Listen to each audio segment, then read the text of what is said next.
এই জন্যই বলে যে যার তার সাথে পাঙ্গা নেওয়া ঠিক না। পুলিশ উকিলকে অ্যারেস্ট করেছে, আবার সেই উকিলই কিন্তু পুলিশকে চাকরি থেকে বরখাস্ত করিয়েছে। এই ঘটনা রাজস্থানের যোধপুরের, যেখানে একটি মেয়ের সাথে দুষ্কর্ম হয়। মেয়েটি 10 দিন ধরে থানায় ঘুরে বেড়াচ্ছে, পুলিশ তার রিপোর্টই লেখেনি। শেষমেশ মেয়েটি বাধ্য হয়ে একটা উকিলকে নিয়ে থানায় আসে। থানায় এসে দেখে যে একজন ব্যক্তি সিভিল ড্রেসে বসে রিপোর্ট লিখছে।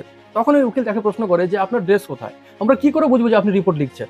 সে কথা তিনি আবার সিআই কেও বলেন। সিআই একথা শুনে তার উপরে চটে যায়। সিআই বলে তুমি আমাদেরকে শেখাবে কি করা উচিত কি করা উচিত না। ऊपर से बयान नोट ले रहे हैं बिना वर्दी के।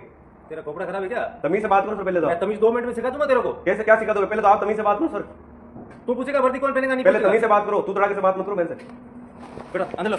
এরপরে উনি গায়ের জোরে ওই উকিলকে অ্যারেস্ট করেন, তা আবার 151 ধারায়। উকিল বলছে যে এই আইন বহু আগে তুলে দেওয়া হয়েছে, এই ধারা এখন আর কোনো কেস হয় না। সেই ধারাতেই সিআই ওনাকে অ্যারেস্ট করেছে। শেষমেশ যোধপুর কোর্টের যত উকিল আছে সবাই চলে এসেছে। খুব হাঙ্গামা হয়েছে, প্রশাসন বাধ্য হয়েছে সেই সিআই এবং আরেকজন অফিসারকে সাসপেন্ড করতে। ভাবুন একবার, যেই মেয়েটার সাথে দুষ্কর্ম হলো সেই মেয়েটা 10 দিন ধরে থানায় ঘুরে বেড়াচ্ছে, তার রিপোর্ট লেখার ক্ষমতা নেই এদের, তারা আবার উকিলকে জোর করে অ্যারেস্ট করছে। এখানে উকিলের সাথে পুলিশের ঝামেলা হয়েছে বলে, সব উকিল চলে এসেছে বলে বাধ্য হয়েছে প্রশাসন তাদেরকে সাসপেন্ড করতে। ওই উকিলের জায়গায় যদি আমরা সাধারণ মানুষ থাকতাম, এসব কি হতো?